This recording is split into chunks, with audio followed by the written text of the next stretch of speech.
This episode is brought to you by Indeed. Stop waiting around for the perfect candidate. Instead, use Indeed sponsored jobs to find the right people with the right skills fast. It's a simple way to make sure your listing is the first candidates see. According to Indeed data, sponsored jobs have 4 times more applicants than non-sponsored jobs. So go build your dream team today with Indeed. Get a $75 sponsored job credit at Indeed.com/podcast. Terms and conditions apply. The More Money Show with Steve Moore on the Red Apple Podcast Network. Good afternoon, folks. This is the More Money Show. Thank you so much for joining. I know this is the highlight of your week because it has to be, because it's the highlight of my week. Thanks so much for joining. We have listeners all over the country because we are nationwide, coast to coast, north to south, east to west. So thank you. And a lot of people listening, online. So, this is truly the highlight of my week, and I'm really blessed to be able to be in front of this microphone and talk to the millions of listeners who care about our economy and our country. So a lot to talk about. We got some great guests coming up. I'm going to be joined by my friend and the first press secretary for Donald Trump, Sean Spicer, who is just a fountain of knowledge and wisdom. So we're going to talk to Sean, and we will also have on later in the show John Catsimatidis, who's going to talk to us about what's going on with the oil situation and the situation in Iran. So full show today. I wanted to let you know that I am against the idea of the United States federal government buying an airline. I think that's a terrible idea, and we'll get into that a little bit later in the show.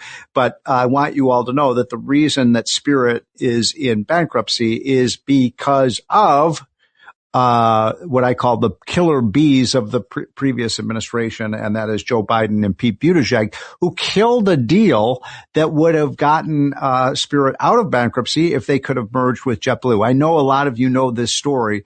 I was on CNN the other night talking about this, and it's all Donald Trump's fault. No, it is not. It is not. It is the fault of Joe Biden, and it is the fault of Pete Buttigieg. I mentioned Buttigieg because he was the transportation secretary. He's the one who killed the deal, and he wants to run for president. And by killing the deal, he has put thousands and thousands of blue collar jobs at risk. Shareholders of JetBlue and Spirit both got screwed, and now the airline is looking like it's going to go into bankruptcy. That we would not be in that case if it had been a rational administration that came before this. I think things are looking up for the economy. I know this has been a tough patch. I know people are angry about paying $4 a gallon for gas. I am. My wife is. But we are coming to the end of this conflict. I agree with what Larry Kudlow was saying earlier on the show, which is that the cards have been dealt. Iran is the big loser here. They have to acknowledge that they've lost, and they have to get the Strait of Hormuz open, or their economy will completely crumble. And I don't want to see that. I don't want to see the Iranian people go hungry. I don't want to see them be pushed into poverty. This is a result of their evil leaders in Iran. And when we get the Strait of Hormuz open, we're going to return to $3.50 and then $3 a gallon gas, and that will be here by the summer. And then we're going to see another economic boom. Let's not forget, in Donald Trump's first term, we had an economic boom with low inflation. In Donald Trump's first year of his second term, we had an economic boom and low inflation. Yes, inflation is rising now because of the Iran situation. When we get that settled and we are victorious and we have peace and freedom and safety around the world, then we will see this economy boom again. By the way, Jay Jackson will be coming on later in the show. He is one of the experts on longevity, and I know that's an issue that all of you care about. So let us, without further ado, go to the first guest, because I've been so excited. I've been twisting Sean Spicer's arm for weeks and weeks to get him on the show. Sean, are you there?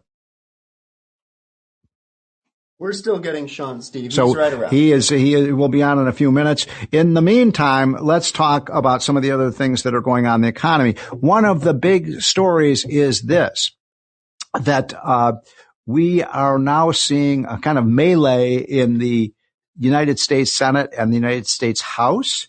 We are seeing the Republicans who are sleepwalking. They are not being aggressive in terms of pursuing the kind of pro-growth agenda that is necessary to make sure this economy gets back, its feet back on the ground, and we have a big boom going into the summer and fall. And so what we need to do is to have a reconciliation bill that is not, you've heard this term, a skinny bill. I hate that term, a skinny bill. No, I want to, when you go to the restaurant, they say, do you want the fully loaded baked potato, with the bacon and the cheese and the sour cream and the onions and all that? Yeah, that's what I want in this bill. I want it to be completely loaded with pro-growth policies. You get one vote. And you can pass this with 51 votes. So let's do it. Let's do this. Let's go big or go home. That's my message to the Republicans in the House and Senate. All right, we have Mr. Spicer. We have Sean Spicer on. Yay! We've been waiting for weeks, Sean, to have you. I am so excited. Sean Spicer, of course, is an American hero. He was the first press secretary for Donald Trump when he became president, did an amazing job in that. He is now the host of a show called The Full Court Press with Sean Spicer, and I was honored to do his show, so I twisted his arm. I got him to come on. Sean, thanks for coming on. Well, with that kind of introduction, I may come back every week now. Okay, well, I'd love to see it. So, first of all, I've asked you this question before, but it's probably been about 6 months since I've had you on. So, you were, in the hot seat, so to speak, when Donald Trump became president and was sworn in 2017. Did an amazing job. So, thank you for your service to our country. And you have seen how the press treated Trump in his first term, and now you're seeing how the press has treated him in his second term. And by the way, I'm going to go see a lot of these media people. I'm going to the White House Correspondents' Dinner tonight, so I don't know if you're going to be there. Boo! Well, the president is going, so I had to go. But Sean, tell me about how you feel like the press. Is this a fair press? Are they treating Trump fairly? Are they completely hostile? They certainly were hostile when you were there. Is it worse or better than it was 7 years ago? It's different, and here's why. Yeah. I literally have a book right now coming out Tuesday. You can go to Amazon literally right now called Trump 2.0. There's an entire chapter on this, and I'll give you the headline. The answer is it's different. What do I mean by that? It's more diffuse.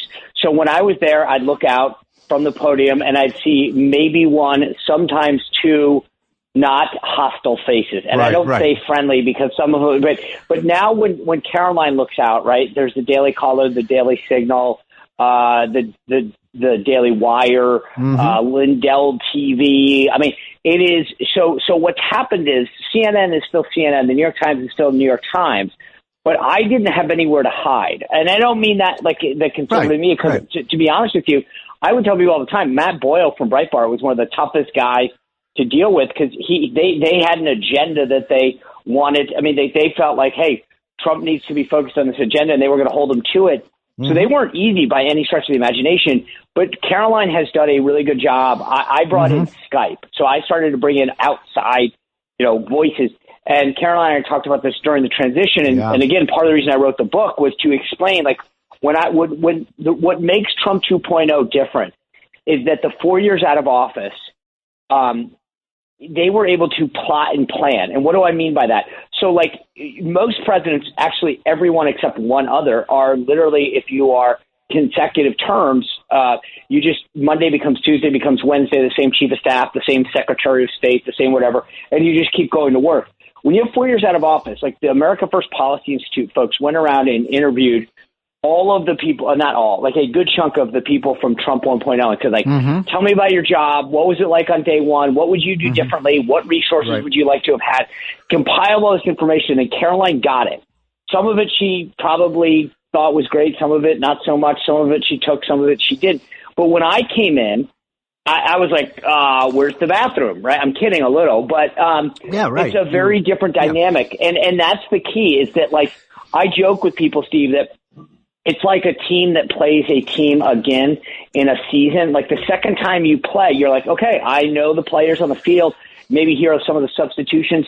And the example that I like to share with people that's in the book is when Donald Trump was trying to figure out who he wanted as Secretary of Defense in Trump 1.0, he'd been recommended to talk with Jim Mattis.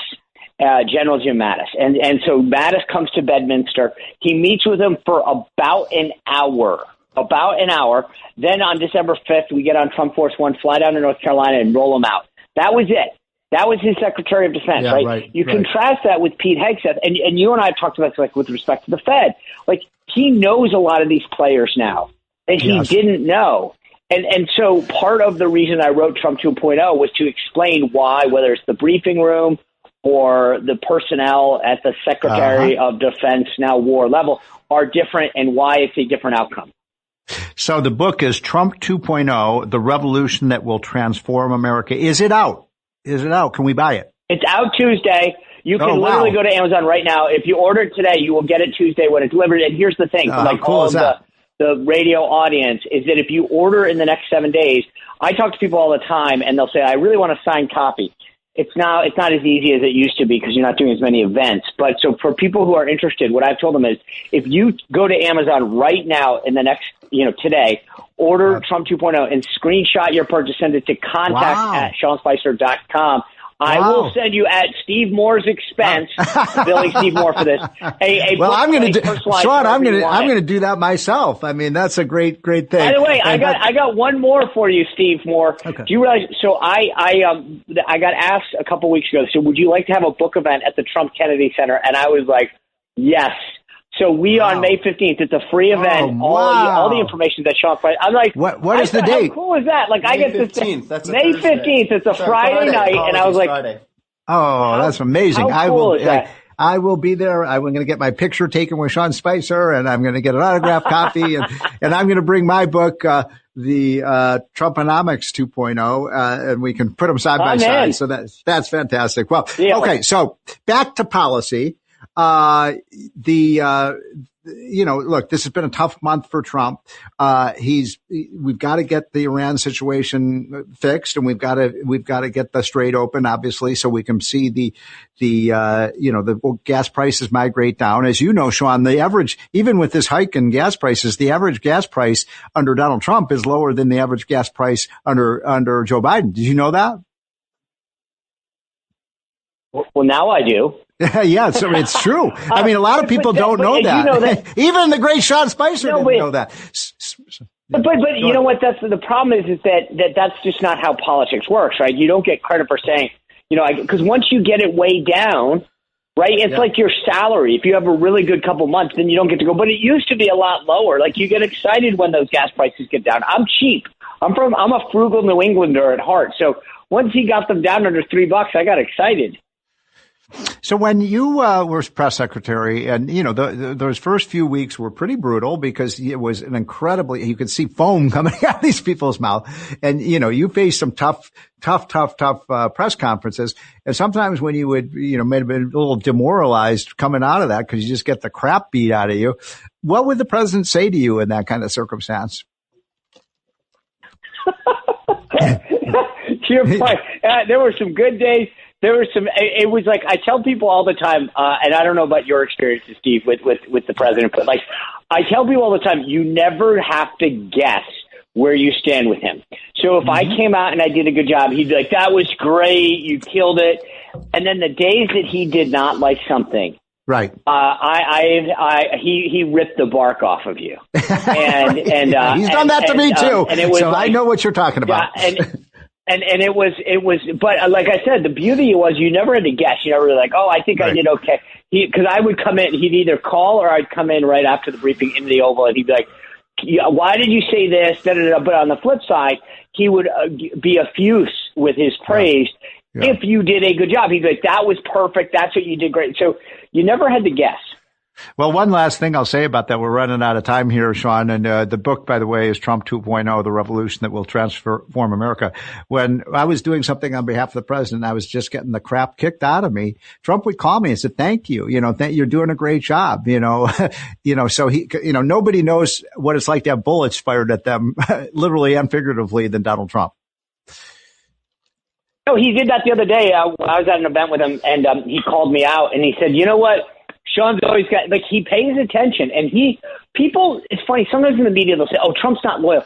He has endorsed all 5 books of mine, the foreword, and Trump 2.0. He literally wrote the foreword. He voted for me on Dancing with the Stars, Steve Moore. I mean, this is the guy.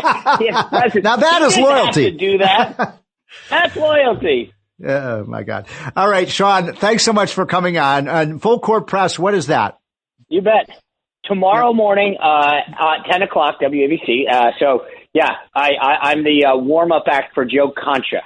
I come right after the boss, though, right after John Catsimatidis. So I feel like I'm right after the boss, and then I open up. I'm Joe Concha's opening act. Well, that's perfect because you're also the warm-up guest for John Catsimatidis on the show. So, Sean Spicer, thanks for joining. Have a great weekend, my friend. I hope to see you at the White House Correspondents' Dinner, although I don't think you'll probably be there. And folks, this is the More Money Show. We're having a lot of fun and trying to make your weekend special. We'll be right back. The More Money Show with Steve Moore on the Red Apple Podcast Network.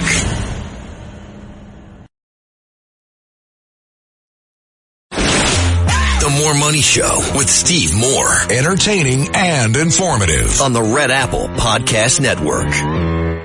We're back, folks. This is the More Money Show. Hope you're having a wonderful weekend. Don't forget to sign up for the hotline, the Unleash Prosperity Hotline, which comes out 5 mornings a week. It's an email. We will email this to you, this little newsletter. You can read it in 5 or 6 minutes every morning. It just gives you the bullet points about what is going on. People in the White House are reading it. People in Congress are reading it. CEOs are reading it. People in the media are reading it. I want you to read it. I want you to be the smartest person in the room when you're talking about the economy and politics. So you got to get it. And by the way, I don't want to bury the lead here, but this is the freest thing, the most valuable free thing you're going to get other than love. And you get this by just going to unleashprosperity.com. It costs you nothing. So what are you waiting for? I'm surprised we have 1 million listeners to this show. We have about 150,000 people get the hotline. What about the other 800,000 of you? Why aren't you signing up for this? Get it for free. It costs you nothing. Look, what's going on with Zohran Mamdani in New York? What is it that he's got this feud with Ken Griffin, who is a billionaire? He's building a $1 billion building in New York, and it's almost like Mamdani is trying to chase him out of the city. It's really scary. If you saw the video of Mamdani, that he made, he looked like Joe. He looked so demented. He looked like Batman. Joker in the Batman movie. Basically say, we're going after all the rich people and we're going to kill all the rich people. That is not a way to make New York City a prosperous place, folks. We should be welcoming high-income people. They're the people who build the cities. They're the ones who create the jobs. They start the businesses. So you're not going to get anywhere by chasing all the rich people out of New York City. You're just going to make the entire city poorer. And that is my lesson for today. We've got great guests coming up. This is the More Money Show, folks, and I hope you're having a great weekend. The More Money Show with Steve Moore on the Red Apple Podcast Network.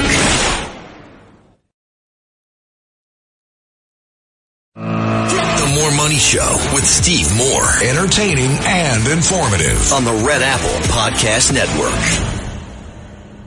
Welcome back, folks. This is the More Money Show. Thank you so much for joining. We are live. We are in color. We're on from 1 to 2 p.m. On the East Coast, and in many of our affiliates around the country.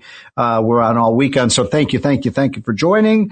We call this the More Money Show because we want you to make more money. And one of the ways you can do this, of course, is by getting our hotline every morning. Just go to unleashprosperity.com, get that for free. One of the people who's been a very, very favorite of ours, I know that from the audience because we get so much response when he's on, is Jay Jackson.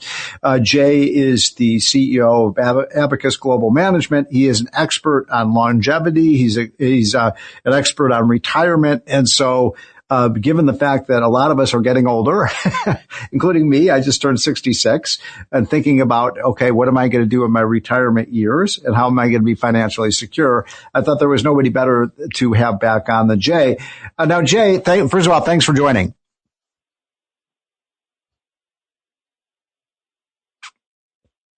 Are you there, Jay? Mr. Jackson, you with us?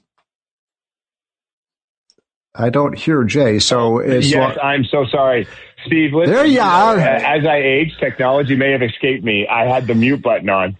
I've done that myself. So thanks for joining. So, first of all, you've been on many times before, and we always learn so much from you about how we can make more money. So you put out a report called I just found this to be very intriguing. You called it the $14 trillion life insurance opportunity. What does that mean? Yeah. So it's really, its most simplest form is that there's $14 trillion of life insurance that is currently in force, meaning that's how much life insurance is actually that's a big number in the United States. That's huge. Yeah, 2.5 times the U.S. residential real estate market. It doesn't get much bigger. And that's individual. This isn't group, right? These are what individuals own here in the United States. Amazing. Okay, so 14 trillion. And how much of that is actually that people have actually earned that actually they're owed that money? Right. So in theory of the $14 trillion, naturally people would think, oh my gosh, $14 trillion is going to ultimately get paid generationally because that's why you took out the life insurance policy to begin with. But sadly, 9 out of 10 life insurance contracts, or in this case, only 10% of the $14 trillion, 90% will never pay a claim. What? And that's wild. That's the tragedy. Oh my God. That no one. So that's like $12 trillion that will not be. Yeah, listen. Okay, so how do we get, right. Look, I've been paying in the life insurance since I was about 27 years old. And I've had this policy. So, why, how do I get my money? How do people who invested in a life insurance fund all these years, how do they get their money back? I think the core is just really quickly to think about, when you took out the life insurance policy, and life insurance policy isn't viewed as an asset because people never took it out for themselves, right? You take out a policy, you buy this, you pay premiums for someone else. And so there's hold on, let me just stop you right there. So my father bought the first life insurance policy for me because I was young. I didn't have a lot of money, but I had a kid on the way. And he said, you got to have this life insurance, in case you get hit by a truck. And, you need something to take care of your kids if you get cancer or get hit by a truck or something like that. So, but I've been paying into the premiums, for 40 years now. And I don't know what to do now. In other words, I don't need life insurance any longer, but I want some of my money out. Right. And let's look at it, right? Like, you don't need it because your kids are taken care of. And you looked at this differently and said, hey, I don't need this. It's not for me. But there are real options here. And first and foremost, most people just stop making premium payments. They're like, forget it. I don't want to pay on it because it's a cost. Right? Now, is that a bad idea? Is that a bad idea to stop paying? It's a tragedy, actually, because if you really think about it, they don't realize their life insurance is personal property. The Supreme Court says so. That is your asset. You pay premium. So if you stop paying it, you're just giving money to the insurance companies, basically. That's exactly correct. That's where that 90% lapse, or meaning 90% never pay a claim, is because we don't go that extra step and say, wait, I own this. It has value. Yeah, it's super frustrating. And I think that's one of the messages that we try to convey at Abacus is that your assets have value. Your life has value. So how would can I get paid now can I get money now from my life insurance policy? Yeah, you can sell it just like any other asset you own. So what ultimately happens is, and that's why lifespan is so important, right? So what we do is re-underwrite you, get a better understanding of what's your lifespan, which means this is how much longer you're going to be in the contract. We give you all the data and say this is what you would have to pay.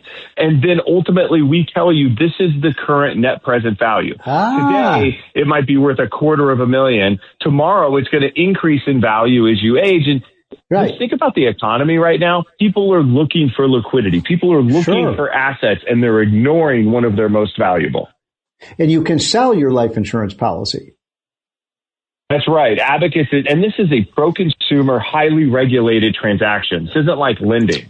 This is a situation where every single transaction is regulated by that state's Department of Insurance. We're licensed in every state that requires that. We're based in Florida. We do some of the most transactions in the entire country, just helping people better understand. Because once they understand this is a real asset, oh my God, they want to pursue it. This is a big deal. I mean, so my insurance, so I've been paying into this for 35 years. It might be worth $1 million or more.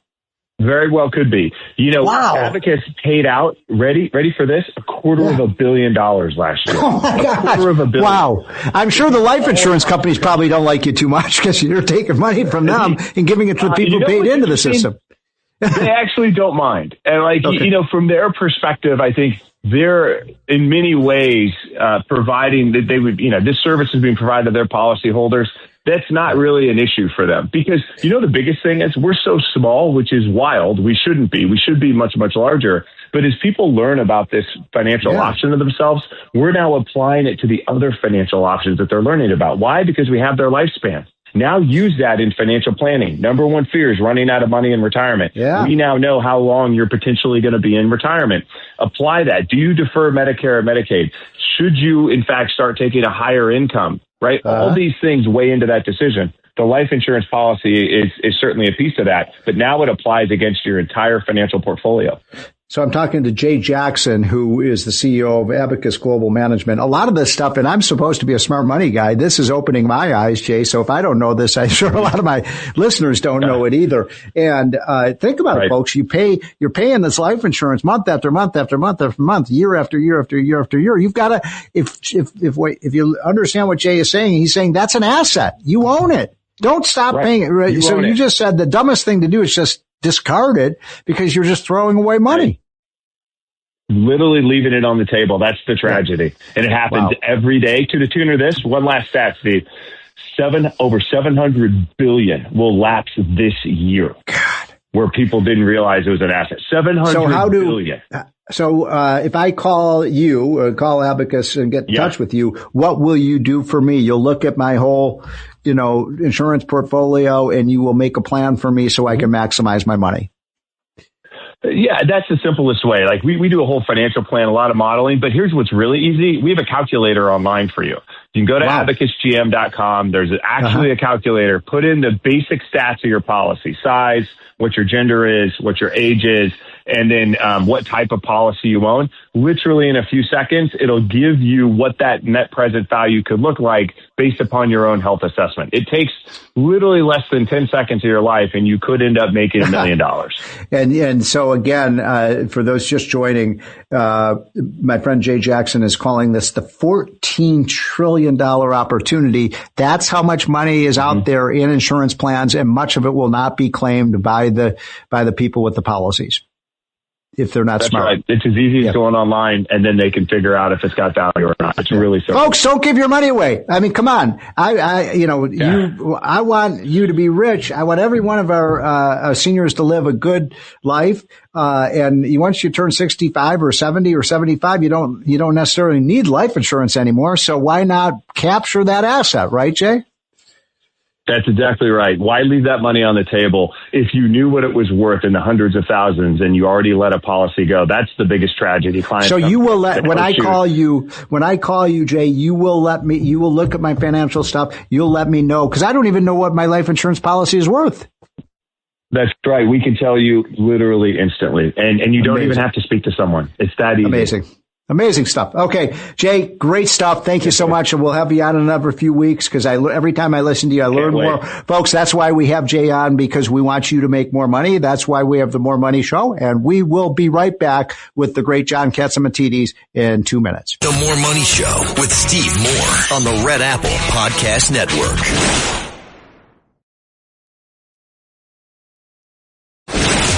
The More Money Show with Steve Moore. Entertaining and informative on the Red Apple Podcast Network.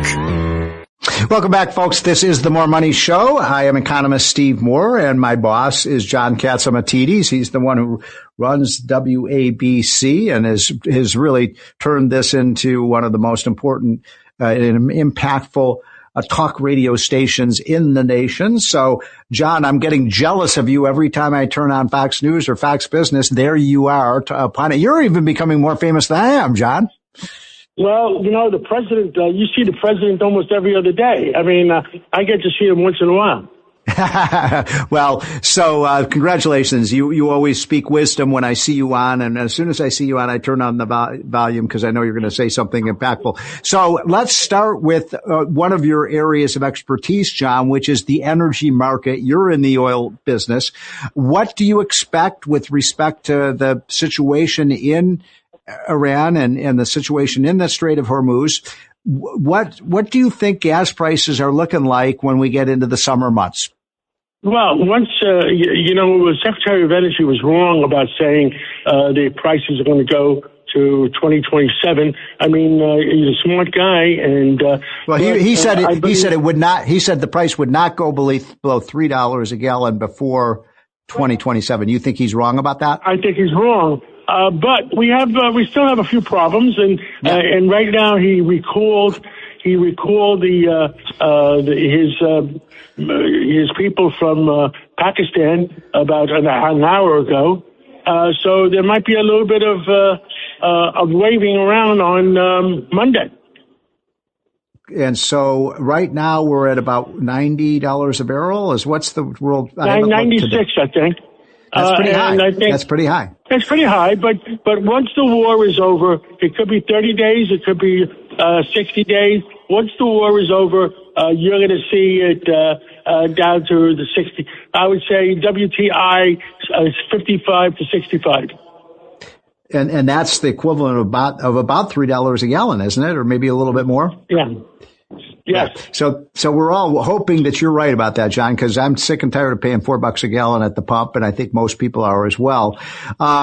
So a couple of questions I'd like to ask you, because these are questions that I get asked all the time on the More Money Show, and people who come up to me in the street, and they ask me, the price of oil when the price of oil went up, back in early March when the bombing started. The gasoline price went right up. But when the oil price goes down, John, people say, but the gas price don't go down as quickly. So what do you say to that? It will go down right away. It will. Yeah. You promise? Yes, I promise. Okay. Well, that's great news for the consumer because we don't want to keep paying $4 a gallon. Now, I had heard that there were some. I saw a Washington, I think it was a Wall Street Journal article saying, there aren't that many ships in the Strait of Hormuz, in that area that are actually even ready to go with oil on their cargo. So that made me think, well, maybe the price won't come down so quickly. In other words, how much of the energy infrastructure was destroyed in this 45-day war? I'll go around. Yeah. Whatever, it wasn't destroyed as much as people think it was destroyed. But hold on, I'm getting in an Uber. Okay, that's okay. And it's raining here in New York. Okay. Well, while you're waiting to get in your Uber, I will simply say that I know people get angry about this, and they get angry about the fact that the price is still high. And so consumers are feeling a little bit stressed out. Steve Martin. Steve. Steve Moore. Listen, when Joe Biden was president, the price was over $90 a barrel for 4 years. Right now, the price is over $90 a barrel for 6 weeks. That's a great point. Give me a break. Yeah. No, I was making that point earlier on the show that the average gas price under Trump in 5.5 years in office is below the average price of what it was, well below what it was under Joe Biden. You're exactly right. Because of the price of oil under President Biden, he made the Iranians rich enough to spend money with the Hamas and Hezbollah and the Houthis. Right now, we're in it for 6 weeks. And, Iran, they're just a bunch of stubborn guys. And what are you going to do? So let us turn to New York, if I may, because you are a fixture there in New York, one of the business leaders in that great city. But I'm getting more and more frustrated. I've got to tell you, John, and people around the country and people in New York are getting frustrated with this mayor who now seems to be acting like the Joker and Batman, trying to go after rich people and trying to say they're almost chasing people out of the city when we need more rich people coming and building and investing in that great city. Well, let me tell you something. Right now, I had meetings with him. I was at City Hall again yesterday. I can't talk about it, but I told the mayor, and I told him one-on-one, that there's no negotiation as far as the quality of life in New York City. And there's no negotiation as far as, if you overtax the people that pay 2% of the people in New York pay 48% of the taxes. Yeah, exactly. If you overtax them and they leave, you know what happens, Steve Moore? I'll tell you what happens is that New York State and New York City has 500 employees. Guess what?